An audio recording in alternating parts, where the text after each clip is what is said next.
ইরানে সরকার বিরোধী বিক্ষোভে ২,০০০-এর বেশি মানুষ নিহত হয়েছে বলে জানিয়েছে একটি মানবাধিকার সংস্থা।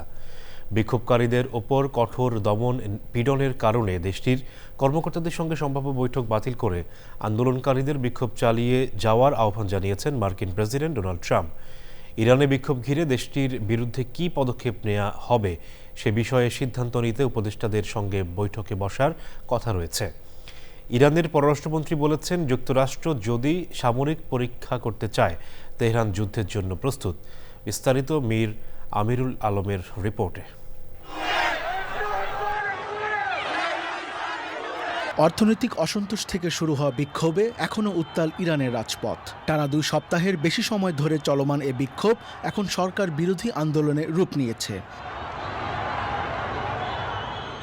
এতে এ পর্যন্ত নিরাপত্তা বাহিনীর সদস্যসহ ২,০০০-এর বেশি মানুষ প্রাণ হারিয়েছেন বলে জানিয়েছে যুক্তরাষ্ট্রভিত্তিক একটি মানবাধিকার সংস্থা।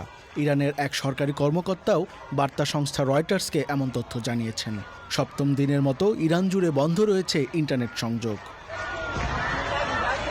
ইরানের বিক্ষোভকারীদের দেশপ্রেমিক অভিহিত করে তাদের বিক্ষোভ চালিয়ে যাওয়ার আহ্বান জানিয়েছে মার্কিন প্রেসিডেন্ট। সামাজিক যোগাযোগ মাধ্যম ট্রুথ সোশ্যালে এক পোস্টে বিক্ষোভকারীদের ইরানের বিভিন্ন প্রতিষ্ঠান দখল নেওয়ার আহ্বান জানিয়ে বলেছেন, শিগগিরই তাদের জন্য সাহায্য আসছে। বিক্ষোভকারীদের উপর হত্যাকাণ্ড না থামা পর্যন্ত ইরানি কর্মকর্তাদের সঙ্গে বৈঠকে বসবেন না বলে সাফ জানিয়েছেন তিনি। বিক্ষোভ শুরুর পর থেকেই তেহরানকে নানা হুমকি দিয়ে আসছেন ট্রাম্প। ইরান সরকার এই অস্থিরতা উস্কে দেওয়ার জন্য যুক্তরাষ্ট্র ইসরায়েলকে দায়ী করছে।